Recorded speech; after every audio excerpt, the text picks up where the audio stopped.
আমি রয়েছি ইসকন মন্দিরে, যেখানে এই মুহূর্তে দোলের যে আমেজ, সেই আমেজ শুরু হয়ে গিয়েছে।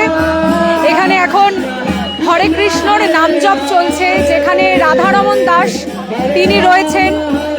আর এখানে প্রচুর ভক্তরা রয়েছেন যারা কিন্তু এই মুহূর্তে হরে রাম হরে কৃষ্ণ তারা করছেন, এবং এই মুহূর্তে দাঁড়িয়ে দোলের যে উৎসব, দোলের যে আনন্দ, সেই আনন্দে তারা সকলেই সামিল হয়েছেন। আর কিছুক্ষণের মধ্যেই ফুল দিয়ে যে হোলি খেলা, সেই ফুল দিয়ে হোলি খেলা শুরু হয়ে যাবে। আর সেই হোলি খেলায় আপনারা দেখতেই পাচ্ছেন এই মুহূর্তে রাধারমন দাস তিনি রয়েছেন, সকলেই ভীষণ আনন্দে সামিল হয়েছে। হরে রাম হরে রাম রাম রাম হরে হরে কৃষ্ণ হরে কৃষ্ণ কৃষ্ণ হরে। আজকের এই যে উৎসব, সেই উৎসব নিয়ে কি বলবেন? আজকে 540 বছর পরে আমরা জানি কি চেতন মহাপ্রভুর আবির্ভাব 1486 ইয়ারে হয়েছিল। তো সেম কনস্টেলেশন যেটা ছিল ওটা 540 বছরের পরে হচ্ছে। আজকে চন্দ্রগ্রহণ রয়েছে। চন্দ্রগ্রহণ সময় আমরা জানি কি ভগবানের দর্শনটা সন্ধ্যে 3টে থেকে 7টে বন্ধ থাকবে, কিন্তু যখন সবাই কীর্তন করে এটা সব কিছু মঙ্গল করে দেয়। তো আমরা ভক্তরা এখন কীর্তন করছি আর সাংকেতিক হোলি খেলছি।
প্রচুর ভক্তদেরকেও পেয়ে গিয়েছি।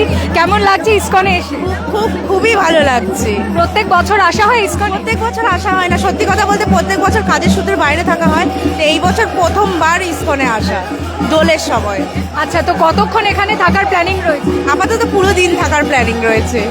আর কি কি প্ল্যানিং রয়েছে আজকে? দোল যেহেতু, আবির খেলা, রং খেলা, ফুলের সব এখানেই আবির খেলা, রং খেলা, খাওয়া দাওয়া সব এখানেই করার প্ল্যানিং আছে, আর কোথাও যাওয়ার প্ল্যানিং নেই।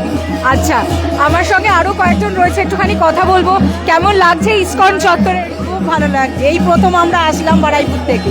আচ্ছা, বারুইপুর থেকে এসে- হ্যাঁ হ্যাঁ, আমাদের খুব ভালো লাগছে। কতক্ষণ থাকার ইচ্ছা আছে এখানে? ইচ্ছে আছে সারাদিনটাই থাকা। আপনার কেমন লাগছে? খুব খুব ভালো লাগছে।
সমস্ত খবরের আপডেটের জন্য আপনাদের নজর থাকুক সংবাদপ্রতিদিন.in-এ।